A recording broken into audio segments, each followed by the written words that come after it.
You're choosing a farmer over your own family? My father's voice boomed across his mahogany-filled executive office. This is insanity, Sarah. You've lost your mind. He slammed his fist on the desk, making his CEO of the Year award rattle. My mother sat in her designer suit, dabbing at her eyes with a monogrammed handkerchief, while my younger sister Madison stared at me like I'd grown a second head. My name is Sarah Mitchell, and at 35, I'd finally found the courage to follow my heart, even if it meant walking away from my family's wealth and status. After 15 years of being the perfect corporate daughter, Stanford Business School, VP position at Mitchell Enterprises, the whole 9 yards, I was choosing love over luxury. And boy, did that throw my family into chaos. He's not just a farmer, Dad, I said, trying to keep my voice steady. Jack runs one of the most successful organic farms in the valley. He's educated, hardworking. He's nobody, my dad cut me off. While you were learning to run a billion-dollar company, he was probably learning to milk cows. Is that what you want? To throw away everything we've built for you to become a farmer's wife? The irony is, I met Jack Wilson at one of my dad's own charity galas. He wasn't even supposed to be there. He was filling in for another local business owner. But there he was, in a slightly outdated suit, talking passionately about sustainable agriculture and his vision for the future. While other men at these events usually tried to impress me with their stock portfolios or vacation homes, Jack spoke about soil conservation and helping small farmers thrive.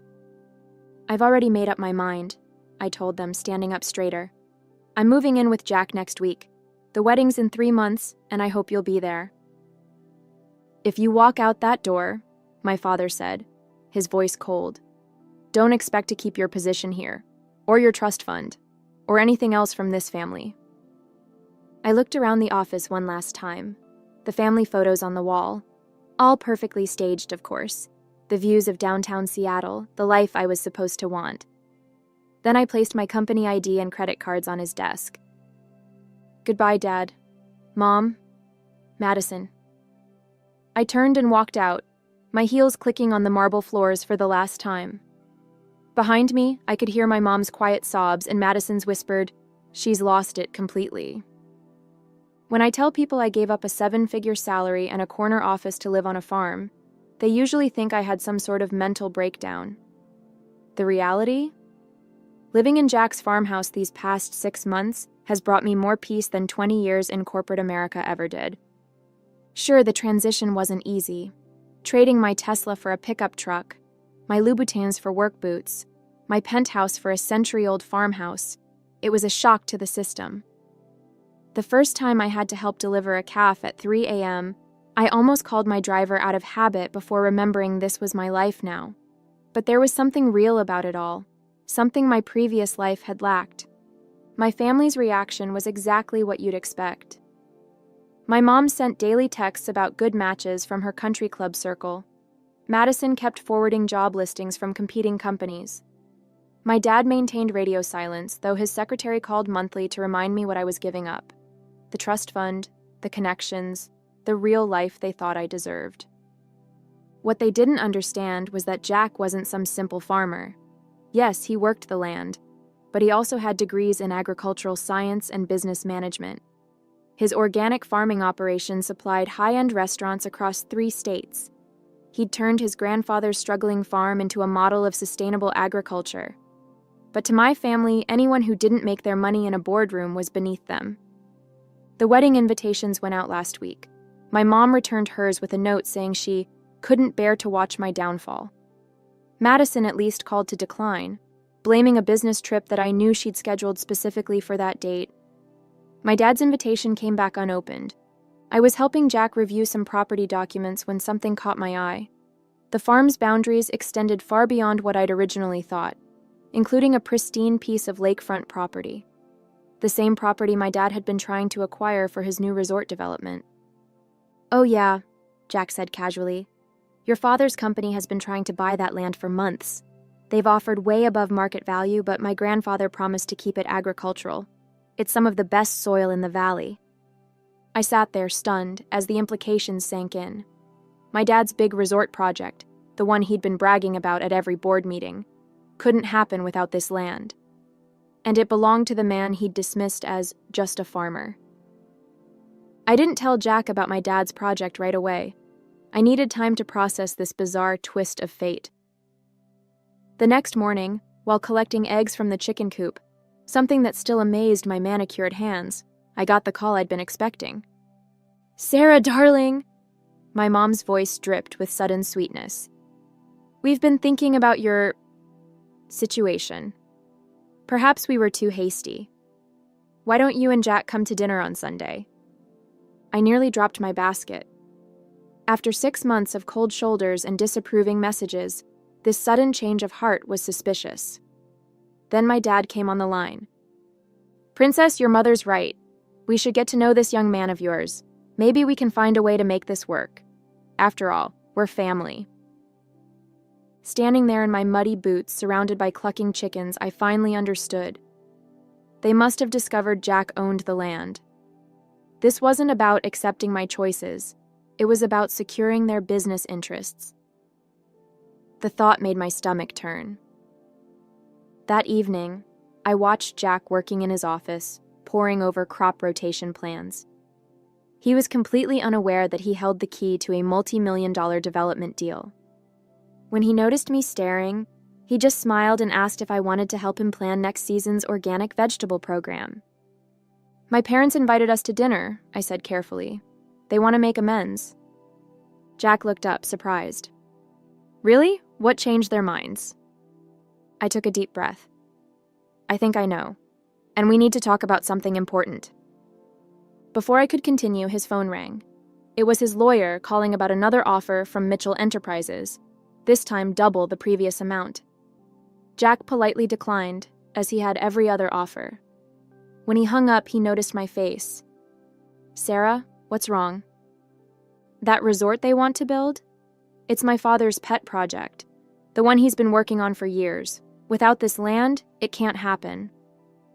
Jack was quiet for a moment. "Is that why they suddenly want to meet me?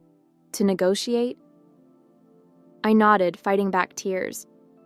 "I'm so sorry. I should have realized sooner." To my surprise, Jack started laughing. "Your father's been sending increasingly aggressive offers for months, never once mentioning he was your dad. I guess he didn't want to admit his daughter was marrying the stubborn farmer who kept turning him down." Sunday dinner at the Mitchell mansion was exactly the power play I expected. My mom had arranged everything perfectly.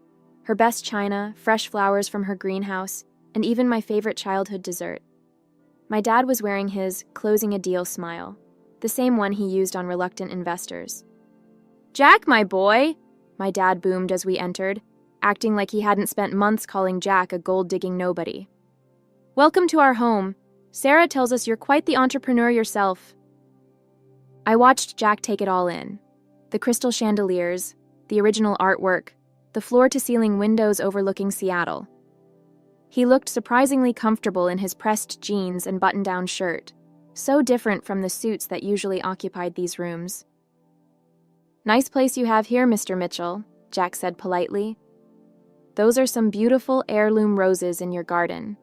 Though you might want to check them for black spot. I noticed some discoloration on the leaves." My mom nearly choked on her wine. Nobody criticized her prize roses. But Jack was right. I'd noticed the same thing on our way in. He might not know about fine art or fancy wines, but he knew about growing things. Throughout dinner, my dad expertly steered the conversation toward business. "You know, Jack, your sustainable farming methods are fascinating. Have you ever considered expanding? With the right investment partner?" "Actually," Jack replied between bites of my mom's roast beef, "we are expanding. Just broke ground on a new greenhouse complex last week. Self-funded, of course." I hid my smile behind my napkin. Jack hadn't mentioned any greenhouse project to me. He was playing my dad at his own game. The tension peaked when my dad finally showed his hand. "About that lakefront parcel," he said casually, swirling his bourbon. "I have some interesting proposals that could benefit us both. Why don't we step into my study to discuss numbers?" "With all due respect, sir," Jack replied, "that land isn't for sale. At any price. It's not about money, it's about keeping a promise and protecting something valuable. My dad's face darkened. Everything has a price, son. Name it. Not everything, Mr. Mitchell. Not integrity, not promises, and not your daughter's trust.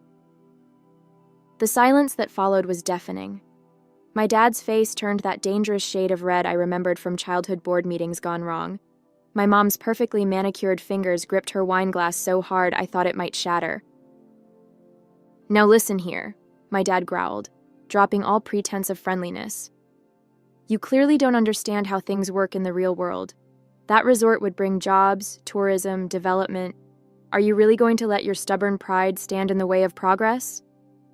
Progress? Jack set down his fork. You mean like paving over some of the most fertile soil in the valley? Displacing family farms that have been here for generations? That kind of progress? They'd be well compensated, my dad snapped. More money than their farms have made in decades. Until the money runs out, Jack replied calmly. Then what? They can't eat money, Mr. Mitchell. But they can eat what we grow. That land feeds people, real people, not just rich tourists looking for a weekend getaway. I reached for Jack's hand under the table, squeezing it gently. This was the man I'd fallen in love with, someone who understood that some things mattered more than money. Sarah, my mom interjected, her voice honey-sweet but desperate. Surely you can make him understand. Think about your future, darling. Your children's future. I am thinking about the future, Mom, just not the one you imagined for me. My dad stood up abruptly, his chair scraping against the hardwood floor. If you walk away now, don't come crawling back when you're tired of playing farmer's wife. There won't be a place for you here anymore. There hasn't been a real place for me here in years, Dad, I said quietly. I was just too afraid to admit it. But I'm not afraid anymore. Jack and I stood up together. As we headed for the door, Madison finally spoke up from her silent observation. You're really choosing dirt and tractors over all of this? She gestured at the opulent dining room. No, Madison, I'm choosing love and purpose over empty luxury. Maybe someday you'll understand the difference. The aftermath of that dinner sent shockwaves through Seattle's business community. My dad tried everything, pressuring local banks to deny us loans, spreading rumors about the farm's financial stability, even attempting to sway Jack's restaurant clients to other suppliers. But he underestimated both Jack's reputation and my own business savvy. 2 weeks later, I was sorting through our mail when I found a thick envelope from Mitchell Enterprises' legal department. Inside was a detailed proposal for a compromise. They'd let us keep half the farmland if we sold the lakefront portion. The offer was accompanied by a personal note from my dad. Be reasonable, princess. Everyone wins this way. I was about to toss it in the recycling when Jack came in from the fields. You need to see this, he said, holding up his tablet. On the screen was an email from one of the state's largest organic food distributors. They wanted to partner with us, exclusively. Our sustainable farming methods and premium produce had caught their attention. The contract would triple our business overnight. This is what I was working on instead of Dad's resort, Jack smiled. We don't need their kind of progress. We're making our own. That evening, as we sat on the porch watching the sunset over our fields, I drafted a response to my dad's offer. I attached photos of our latest soil analysis reports, showing the exceptional quality of the lakefront property's earth. I included testimonials from local families who depended on our farming co-op program. Finally, I added projected revenue figures for our new distribution contract. Keep your resort, Dad, I wrote. We're building something more important. The next day, we received an unexpected visitor. Madison pulled up in her Mercedes, looking comically out of place on our dirt driveway. She stood awkwardly in her designer heels, taking in the scene, me in my work clothes, helping Jack load produce for the farmer's market. I don't understand any of this, she admitted, but you look happy, really happy. And that new distribution deal? The board's talking about it. You're actually making waves in the industry, just not the way Dad expected. It was the first crack in the family's united front against us. Madison stayed for dinner, asking genuine questions about the farm, actually listening to our vision for the future. As she was leaving, she paused. Maybe you could show me around the farmer's market sometime? Life has a funny way of coming full circle. A year after that explosive family dinner, I found myself back in a corporate boardroom, but this time, I was representing our farm at a sustainable agriculture conference. Our success story had caught the attention of the organic farming community, and they wanted me to share how we'd managed to turn a traditional family farm into a model of sustainable profitability. As I prepared for my presentation, I spotted a familiar face in the audience, my dad. He sat in the back row, trying to be inconspicuous in his $1,000 suit among the farmers and agricultural specialists. Our eyes met briefly, but neither of us acknowledged the other. I talked about our journey, about choosing purpose over profit, about building something meaningful. I shared how our distribution partnership had exceeded expectations, how our farming co-op program had helped 5 local families start their own organic operations, how we'd expanded our greenhouse program to supply fresh produce year-round. The questions afterward were mostly technical: soil management strategies, distribution logistics, profit margins.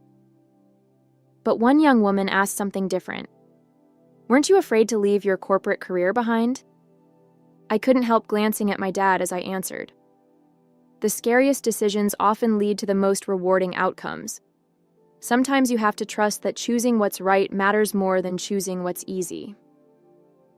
After the conference, Madison met me for coffee. She'd been visiting the farm regularly, even helping at our weekend farmers market stall. The designer clothes were gone, replaced by casual wear, and she looked more relaxed than I'd ever seen her. Dad's resort project fell through, she told me, stirring her latte. The investors backed out when they realized the lakefront property wasn't available. But here's the interesting part. My mom's been asking questions about our farming operation. I caught her reading books about organic gardening. I laughed at the image of our mother with her perfect manicure digging in the dirt, but then Madison turned serious. "She misses you, Sarah. Dad too, though he'd never admit it. The house feels empty now. All that success, all that money. It doesn't mean much when your family's broken." "I never wanted to break the family," I said quietly. "I just couldn't keep pretending to be someone I'm not." "I know that now," Madison replied. "And I think they're starting to understand too. Dad even defended your business model at a board meeting last week, called it innovative and forward-thinking." 2 months after the conference, we got a surprising piece of mail, an environmental impact study commissioned by Mitchell Enterprises. It detailed the potential ecological damage their resort project would have caused to the valley's water table and soil quality. At the bottom was a handwritten note from my dad. "You were right about the land. Maybe we need to talk." That weekend, my parents' car pulled up our driveway for the first time. My mom was wearing jeans. I'd never seen her in denim in my life.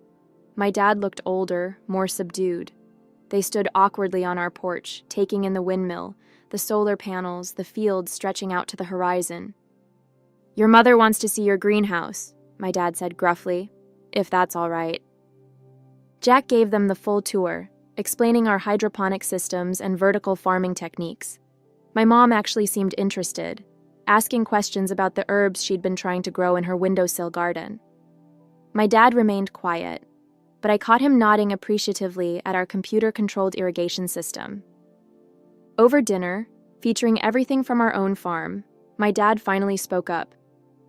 "The board is interested in establishing a sustainable agriculture division," he said, pushing food around his plate. "They think there's a growing market for it. We could use some expert consultation." I nearly dropped my fork. Was this my father's version of an olive branch? "We're not selling the land, Dad," I said firmly. "I know," he replied, surprising me. "That's not what I'm suggesting. The company needs to adapt, to think about the future differently. You two seem to know how to do that." Later, as Jack and my dad discussed potential collaboration ideas, my mom pulled me aside. "I didn't understand before," she said softly. "I thought you were throwing your life away. But watching you today, The way you light up talking about this place, how proud you are of what you've built. I've never seen you so alive." The sun was setting over the fields as my parents prepared to leave. My dad stopped by the old oak tree in our front yard, the one Jack's grandfather had planted. "You know," he said, "I spent my whole life building things that reach toward the sky. Maybe I should have paid more attention to what grows from the ground up." These days, our farm has become something none of us expected. We still supply organic produce to restaurants and markets, but we've also started an education program. Every weekend, young entrepreneurs and corporate burnouts visit to learn about sustainable farming. Even Madison quit her VP position at Mitchell Enterprises to help run our training workshops. The biggest surprise? My mom's weekly visits. She started small, helping with the herb garden, but now she manages our entire flower program. Those designer suits are permanently replaced by gardening clothes, and she's never seemed happier. She's even started teaching floral arrangement classes to local kids. My dad's transformation has been more subtle, but just as meaningful. While he hasn't traded his business world for farming, he's helped us expand our reach. Mitchell Enterprises now partners with small farms across the state, proving that profit and sustainability can coexist. Last month, he proudly showed me their new corporate mission statement, "Growing success from the ground up," a phrase that made us both smile. Jack and I still laugh about how it all started, my family's horror at their perfect corporate daughter falling for a farmer. But sometimes the worst moments in life lead you exactly where you need to be. We didn't just save a piece of land, we helped heal a family. At a harvest festival that we hosted at the farm, as I watched my dad teaching my 3-year-old daughter how to pick strawberries, my mom arranging wildflowers with local children, and Madison giving tours of our new training center, I couldn't help but marvel at life's unexpected turns. The land that once threatened to tear our family apart has become the very thing that brought us back together. The resort never happened, but something better grew in its place. Understanding, respect, and a deeper kind of success than any of us had imagined. Jack joined me on the porch, dirty from working in the fields but grinning. "Think you made the right choice?" he asked, wrapping an arm around me. I watched as my dad scooped up our daughter, both of them laughing as they headed toward my mom's flower garden. The setting sun painted the fields golden, and the evening air was sweet with the smell of ripening fruit and fresh herbs. "You know," I said, "I don't think I chose between my family and the farm after all. I just helped them see there was room for both. Sometimes the biggest risks lead to the greatest rewards." I may have walked away from one version of success, but I walked into something far more precious.